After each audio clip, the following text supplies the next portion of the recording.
जय गुरुदेव, जय गायत्री माता। पराभौतिक श्रवण शक्ति की प्राप्ति। इसमें गुरुदेव जी ने लिखा है कि अंतरयात्रा विज्ञान जीवन एवं प्रकृति के सूक्ष्म तत्वों को उनके पारस्परिक संबंधों को परिभाषित करता है। आधुनिक विज्ञान के लिए जो सर्वथा अगम है वह यह सर्वदा सुगम है। विज्ञान का विकसित व आधुनिक रूप भी पदार्थ व उसमें समाविष्ट ऊर्जा की चर्चा व चिंतन में स्वयं को समेटे हुए है। लेकिन अंतरयात्रा विज्ञान में न केवल पदार्थ की सूक्ष्मताओं का विवेचन है, बल्कि अपने जीवन से इसके संबंधों को परिभाषित व परिवर्तित करने वाले गहन प्रयोग हैं। बात जब महापंचभूतों की होती है तो ये पदार्थ की ही क्रमिक प्रगतिशील सूक्ष्म अवस्थाएं हैं। पृथ्वी पदार्थ को सर्वाधिक स्थूल रूप है तो जल इससे कहीं अधिक सूक्ष्म, अग्नि तत्व में यह सूक्ष्मता विकसित होकर वायु तत्व में और अधिक सूक्ष्म हो जाती है। आकाश तत्व में तो यह चरम पर पहुंच जाती है। इन 5 महाभूतों का अधिक सूक्ष्म विवरण इनसे संबंधित तंत्र मात्राओं में है। पृथ्वी के साथ गंध, जल के साथ रस, अग्नि के साथ रूप, वायु के साथ स्पर्श एवं आकाश के साथ शब्द का संयोग जुड़ा हुआ है। अंतरयात्रा विज्ञान के प्रयोग में लीन योग साधक इन्हें अपनी अनुभूतियां बना लेता है। इतना ही नहीं, वह अपने जीवन के साथ इनके संबंधों की सूक्ष्मता को पहचानकर इनसे संबंधित विभूतियों का अधिकारी बनता है। इस योग कथा में समान प्राण से संबंधित विभूति का विवरण प्रकाशित किया गया है। इसमें बताया गया था कि समान ऊर्जा प्रवाहिनी की विशुद्ध करने से योगी अपनी जठर अग्नि को प्रदीप्त कर सकता है। इससे इसका शरीर कांतिमान हो जाता है। समान प्राण जठर अग्नि से संबंधित है। सामान्य क्रम में समान प्राण की चर्चा योग शास्त्र में एवं जठर अग्नि की चर्चा आयुर्वेद शास्त्र में की गई है। इनके संबंधों का सम्यक स्वरूप योगी की अनुभूति बनता है।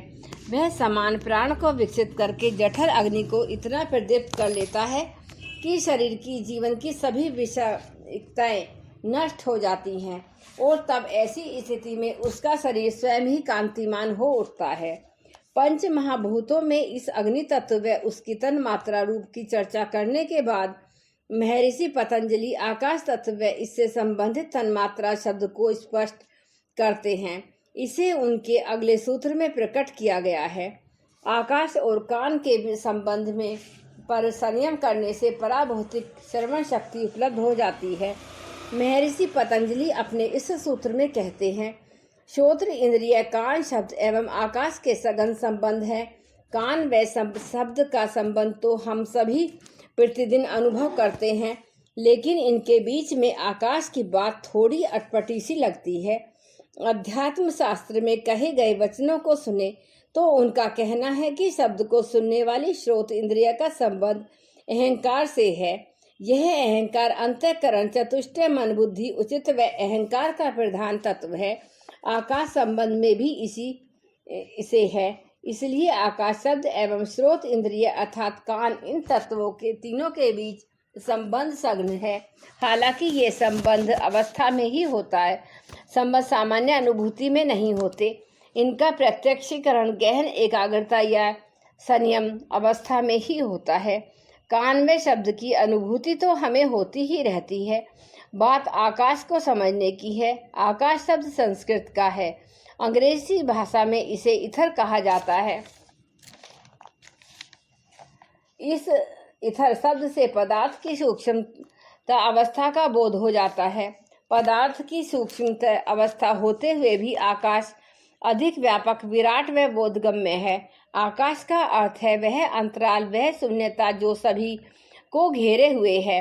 आकाश का अर्थ वह महाशून्य है जिससे हर चीज आती है और उसी में विलीन हो जाती है।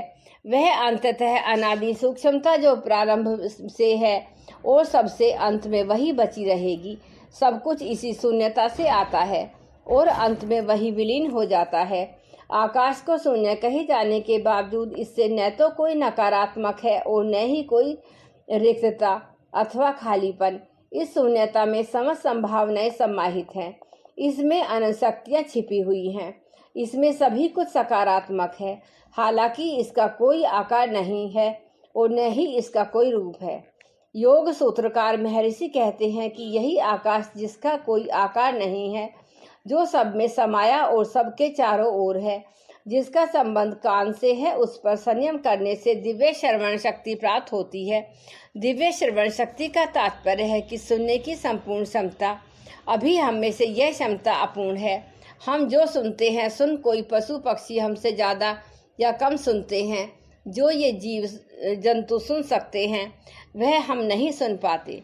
इस सच को वर्तमान ध्वनि विज्ञान ने भी स्वीकार किया है। प्रकृति की सूक्ष्म ध्वनियाँ, अदृश्य संवेदन, ये जीव जंतु हम मनुष्यों से कहीं अधिक अनुभव करते हैं। योग की खोज यह है कि सुनने की समसुरता आकाश से जुड़ी हुई है। आकाश तत्व से सघन तत्व या संबंध हमारी सुनने की क्षमता को बढ़ा सकता है। जिन जीव जंतुओं को प्रकृति ने सहज में यह क्षमता दे रखी है, उनकी सुनने की क्षमता स्वाभाविक रूप से हम में से कहीं अधिक है। योग के प्रयोग से, संयम की साधना से हम भी अपनी इस क्षमता को संपूर्ण बना सकते हैं। अपनी सुनने की शक्ति के अधूरेपन को पूरा कर सकते हैं। योग के अनुसंधान कहते हैं कि ध्वनियाँ आकाश में ईथर में निर्मित होती हैं। देह के भीतर जो कान है, उनका जुड़ाव आकाश से होता है। जैसे कि आँखों का जुड़ाव सूर्य से, उसी तरह कान आकाश से जुड़े हुए हैं। अगर संयम साधना से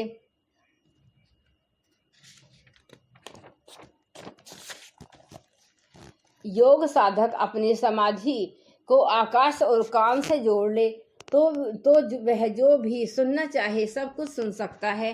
सामान्यतः योग की यह विभूति बड़ा अनोखा चमत्कार लगती है, लेकिन इसके पीछे एक सहज वैज्ञानिकता है। प्रकृति के सहज नियम है, ठीक उसी तरह के सत्य इसमें निहित है जैसे कि टेलीविज़न एवं रेडियो की यांत्रिकों में है। बस बात समस्वरता की है।